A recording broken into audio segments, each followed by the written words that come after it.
খড়ের পালুই ও গৃহপালিত পশু থাকার ঘরে অগ্নিকাণ্ড। চাষ করা জমির খড় ও গৃহপালিত পশু থাকার ঘর ভস্মীভূত।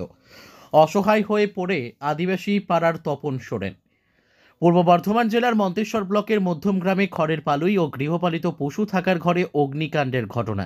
পূর্ব বর্ধমান জেলার মন্তেশ্বর ব্লকের অধীনে মাঝের গ্রাম অঞ্চলের অন্তর্গত মধ্যম গ্রাম মালাডাঙ্গা পাড় এলাকায় অর্থাৎ আদিবাসী পাড়ায় তপন সরেনের খড়ের পালুই ও গৃহপালিত পশু থাকার ঘরে আকস্মিক অগ্নিকাণ্ডের ফলে পুরো ভস্মীভূত হয়ে যায় বলে জানা গেছে।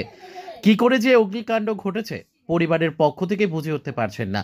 তপন সরেন পরের জমি চাষ করে দিন গুজরান করতেন। হঠাৎ আগুনের ঘটনায় মাথায় হাত তার। পরের চাষ জমির খড় ও গৃহপালিত পশু থাকার ঘর প্রায় ভস্মীভূত হয়ে যায়। পরিবারের পক্ষ থেকে সরকারের কাছে আবেদন রেখেছেন যদি সরকার কিছু সাহায্য করেন।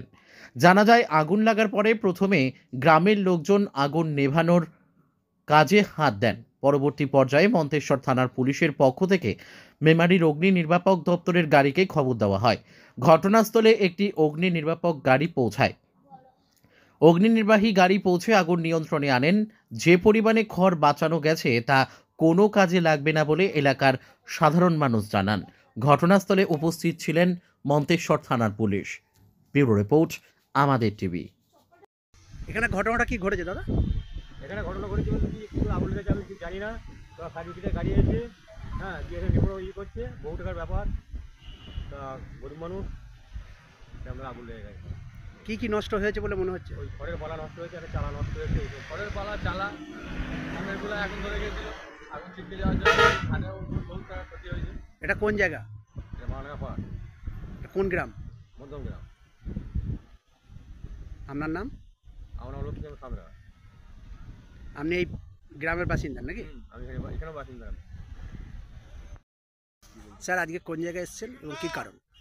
এটা তো দেখালো মাঝের গ্রাম মালাডাঙ্গা পাড়। হ্যাঁ, ঠিক আছে, এখানে একটা ওই 5 কাউন মতো একটা খড়ের পালুই ছিল। হ্যাঁ, হঠাৎ আগুন লেগে যায়, আমরা খবর পাই, এসেছি। এসে তো এখানে পাম্প ফিট করে, বললে পাম্পটা আমি দেখাতেও পারেন, এখানে ফিট করে কাজ করে মোটামুটি এখন ফায়ার আর টোটালি আউট। কোনো হতাহত কোনো কিছু হয়নি। ঠিক স্যার আছে। কটা গাড়ি এসেছিল? একটাই গাড়ি এসছে। আপনারা কোথা থেকে এসেছেন? আমরা মেমারি থেকে এসেছি। স্যার আপনার নাম এবং পরিচয়? আমি সভাবিসার লোক সিংহ রায়, মেমারি ফার্স্ট। ধন্যবাদ স্যার।